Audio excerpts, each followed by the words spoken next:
Welcome, everybody.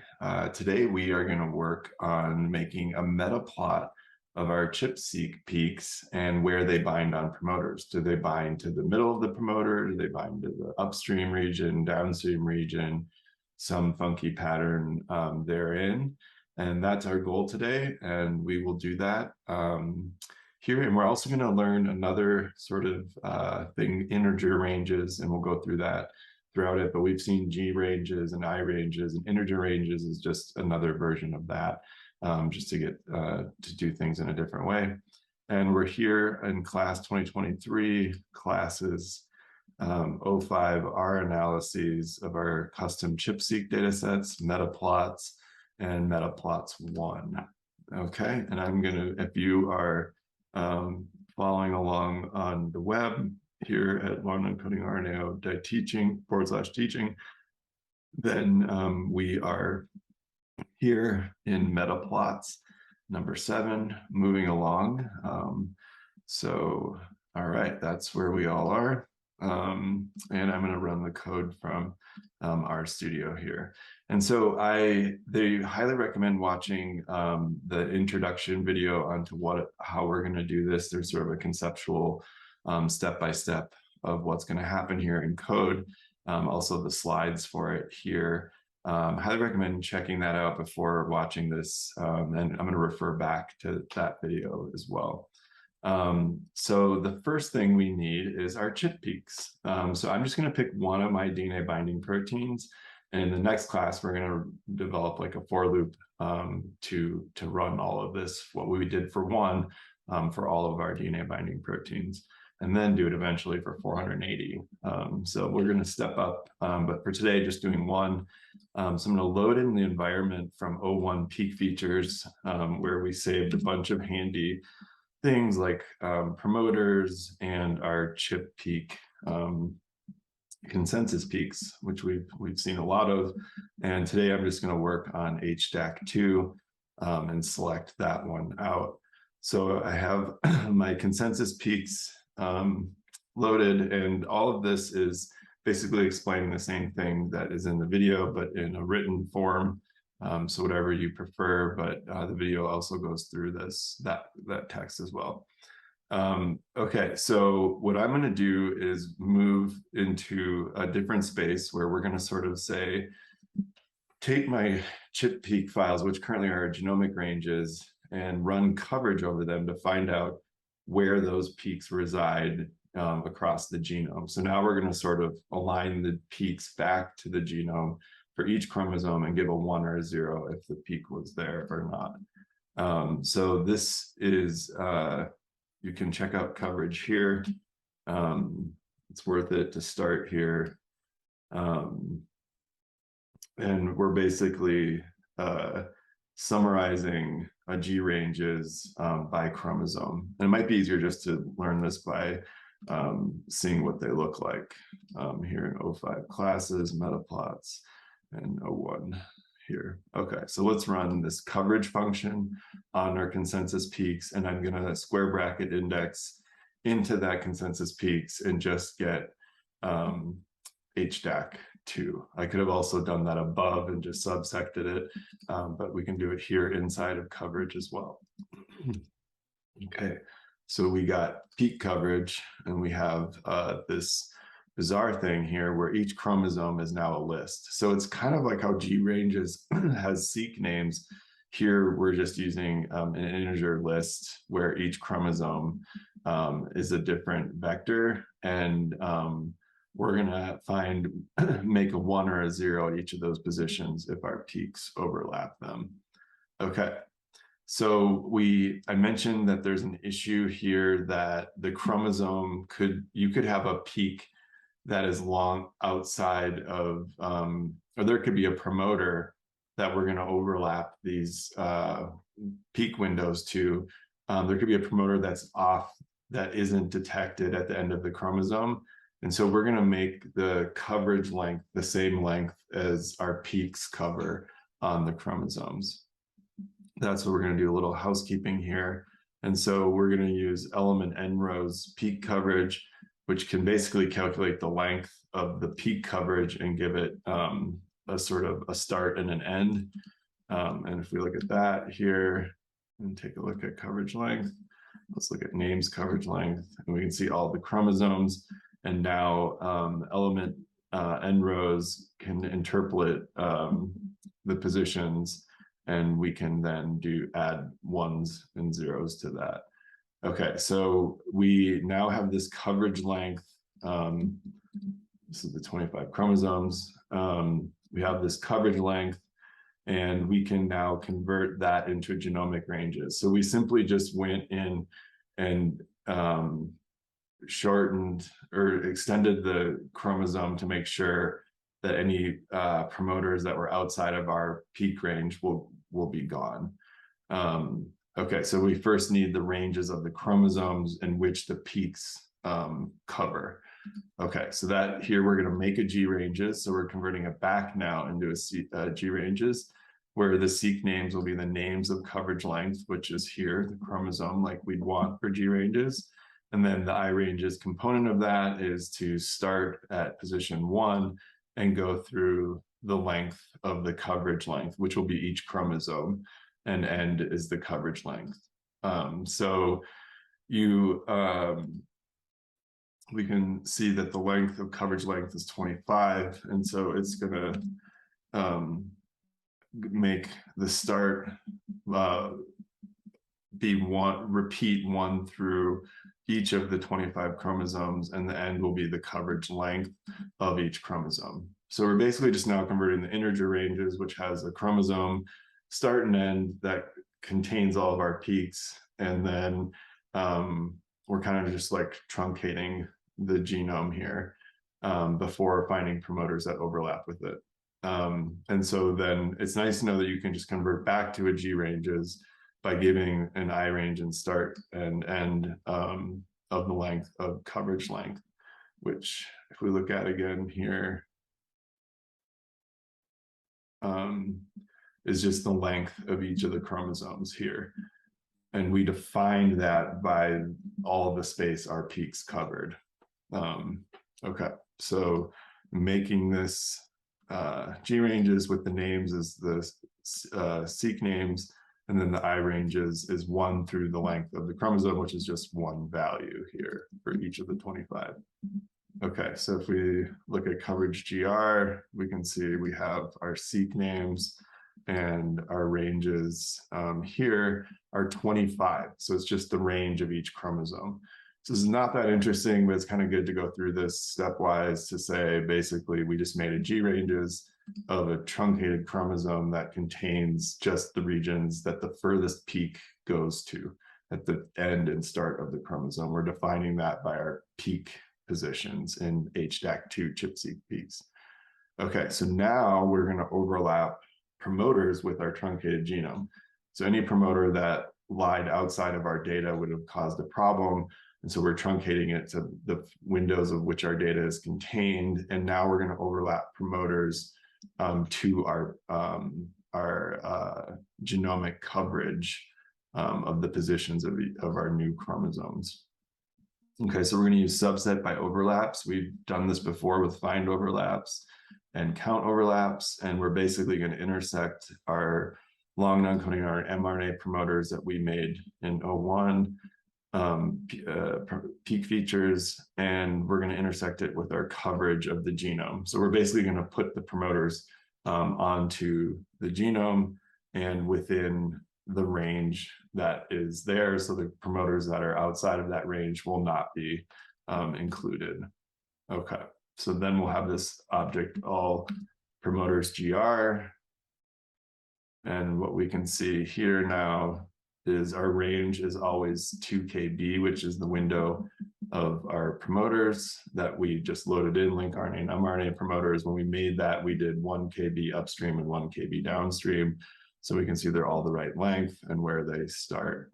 Okay, so we're getting there. And so now if we look at all promoters GR seq names, we can see all the chromosomes are there, including the mitochondrial chromosome. And so we are going to now make sure all the chromosomes in our peak coverage that we just made of where the promoters are. Let me be sure about that. Peak coverage is, no, the positions of our peaks is in peak coverage there. And so we want to organize those peaks by chromosome. And we can do that by making sure, like if one of our peaks didn't overlap a specific chromosome, that could be an issue. And if there were all the chromosomes in our promoter list. So if there's no data, it can become an issue. And that's what we're doing right now, is just making sure that the names of peak coverage, which is what we had just printed out, the names of the chromosomes is the same.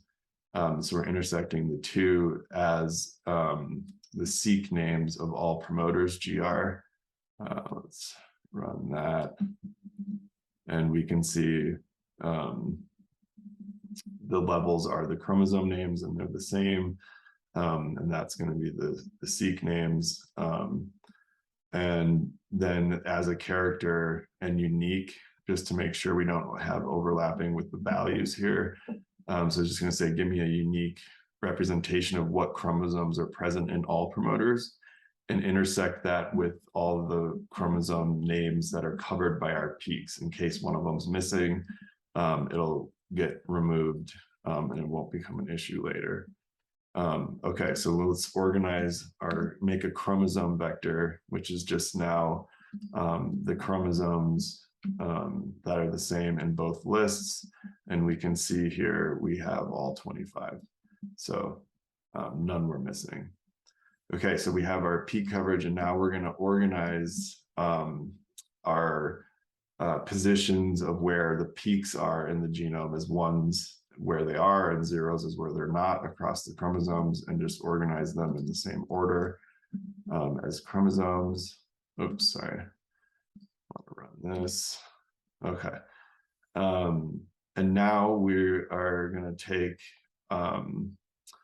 our all promoters genomic ranges, where we subsetted our promoter annotation with the genome G ranges of our new truncated genome. And now we are going to take that G ranges and make it an integer range list, which is the same as our peak coverage right now. So our peak coverage is in an integer range list, and we want to make our promoters in an integer range list so we can move the promoters up to those positions and count the number of peak overlaps in a given promoter window. Okay, so let's say we're saying as, so we're saying this is a function to take this genomic ranges and make it an integer list and organize it in the length of chromosomes so everything is in the same position to be safe. Okay, so now we can see all promoters IR here is going to look a little different than our all promoters GR, where we have the window size is the same, but we don't have this seq names here. Okay, so we're just now in integer range space. It's really the same thing as G ranges if you want to think of it that way, but we're now going to have ones and zeros in the genome of where our peaks landed, and then we're going to put our promoters into there, and then we can sum up the values in each position. Okay, so now we need to overlap our promoters with our peak coverage. So we're going to now move the promoter windows onto the genome, and views is essentially find overlaps in integer range space here. So we're now going to overlap those, and we can see it's going to be a big sort of matrix here where there's 34 each position is 2,000 columns long, and there's a 1 and a 0 if there's an overlap with the promoter. What the value was in our peak coverage in these promoter windows that are 2000 wide is what we just got back out. Okay, so now what we're going to do is just make this as a vector and bind the rows. Again, we talked about that in the video if you want to see that sort of graphically. But each of these right now is a chromosome, so that's just chromosome 1. And each chromosome has a matrix of the positions of the promoters and whether there was a peak overlap or not in that promoter at that position. And so we're going to bind essentially all the chromosomes together by doing an L-apply, which is like a for loop over this promoter thing here. So each row is a chromosome, and we're going to run a generic function x, which is now loaded with this information. We're going to use T for transmute or turn these rows long there, and then we're going to view apply them as a vector and turn them into a vector for each of the rows is now going to become a column, and we can then bind that. Okay, but we haven't done that yet. Okay, so now we are converting this. We're going to bind it here. And so now we basically took each row, which is a matrix, made it long, and then made it a vector so we can bind it. And that's what we're going to do here is do call is just base R saying run this next function, which is row bind. And so now we're going to bind these individual vectors into a matrix by binding their rows. And we're going to do that over promoter peak view, which we just made here into a vector. Okay, so we're going to row bind that, and then we can see the dimensions of the matrix is all the promoters 36,643 and 2,000 wide. So now we have, like in the video, every window stacked up, and whether there's a 1 and a 0 in every window of whether a peak was there or not. So then we can sum the columns and determine how much of the binding occurred at any given position. So that's where we're going to move to, except for we have to do one thing, is change the strand direction of the promoters in this matrix here. So we have this 36,000 rows in 2,000 columns as a position. So the rows are promoter windows and the position in the window, and ones and zeros, whether there was a peak overlapping in that promoter. Okay, so we're going to now flip the promoters that are on the negative strand to the positive strand. We could also switch the positive to the negative strand depending on how we wanted to look at it. We want to look at it so upstream is +1 kb and downstream is -1 kb from the promoter. And so if it's on the minus strand, actually upstream would be on this side where we're calling it the downstream side. So we're just going to flip the numbers in that window is all we're really going to do. But we first have to find out which ones they are. So we're going to use which to go into all promoters GR, which is our genomic ranges that we loaded in, which is link RNAs and mRNAs. And we can see in here, there's a strand value for every entry in our promoters list. So what we can do is say, okay, use the strand function to grab all the promoters and tell me the ones that have a minus strand, and then make it a character and select which ones of those are true. Because this is going to be a logical statement in which we'll select the ones out that are true. And we're going to call those the minus index promoters. Okay, so now we're subsetting those out of that and making a similar matrix. And so now what we can do is take promoter peak matrix and take the rows in there that are that match the minus index and leave all the columns. So the 2,000 will stay the same.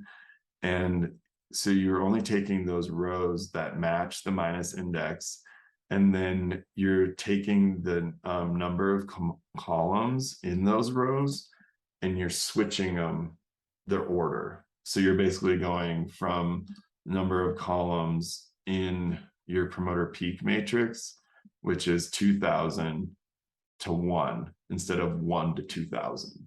That makes sense. So basically the number of columns in promoter peak matrix is 2000, and instead of it going from 1 to 2000 in the minus strand, that would be the same as 2000 to 1 in the plus strand. Okay, so just some indexing, making an object, indexing, and then changing only the rows here is kind of a handy new advance in our indexing. It's just taking the rows that match those and flipping them around, and then you're leaving the entire matrix just as it is, and it's fine. Okay, so now what we're gonna do is, now we flip them around, is we're also gonna take out all the promoters that don't have any binding, so all the windows that are just all zeros.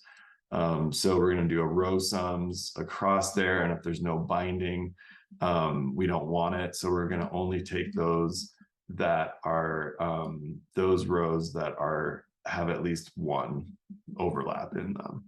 Okay, so that'll help us reduce the size of this and make it easier for plotting.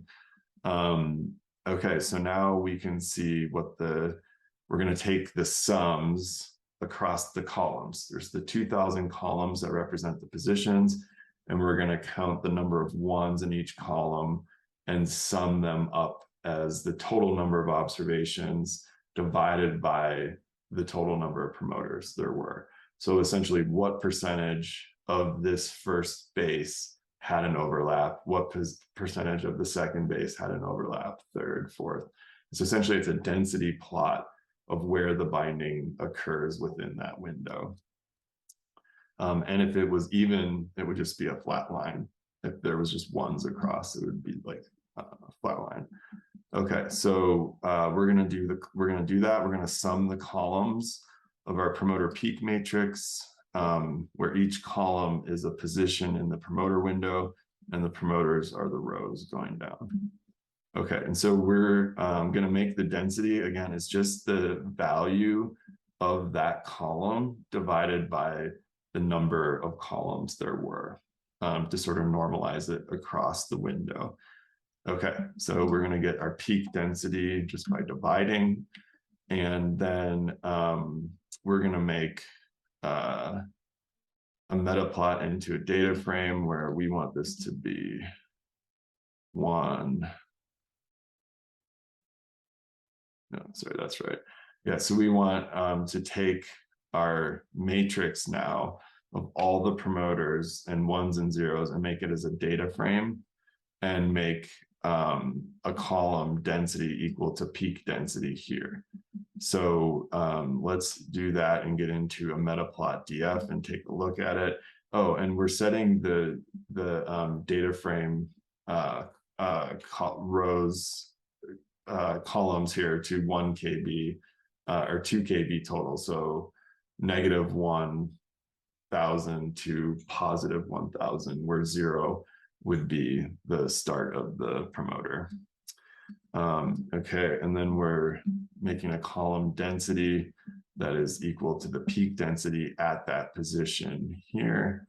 And if we look at metaplot DF now, we can see we have the negative position and how much of the density is there. So here it's very low, and my guess is somewhere around the center, it'll start getting bigger, but we can plot this and see it better. So we are ready to make a metaplot here. And so we are taking that metaplot DF we just looked at, which is the amount of overlaps in HDAC2 peaks at a given position, which is the rows in the promoter window from -1000 to +1000.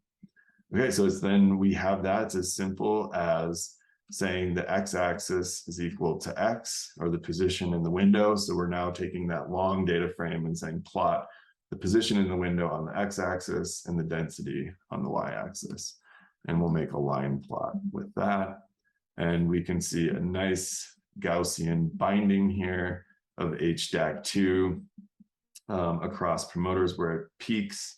Like most of the peaks overlap near the center, and very few overlap at the peripheries of that. And that's a common binding pattern, but there are other patterns, and it's cool to now know that HDAC2 has a very Gaussian binding over the promoter start. And we'll look at a bunch more of these, actually every 480 of these later in the Going Global classes. This is just if you want to look it over, a fancier way of doing the same thing, but really the AES and ggplot give it the data frame of our matrix of ones and zeros, promoter windows, and make the x-axis the position in the window and y the density. That's really the trick to a metaplot, is the average in a given position of a window. And we could have made these windows anything. We have changed this to 1 KB, just adding titles and things like that that you can go back over and look at for making that a little more fancy. But if you had a new gene and you just chipped it and wanted to make a metaplot, just have to take the peak file and convert it into the integer range space, put that on ones where the peaks are and zeros where they're not in the genome, and then overlap that with promoter windows, and then sum the columns of them after flipping the promoters. Sounds simple, and it's a bit of code, and we have made it our first metaplot. So with that, thank you very much, and be well.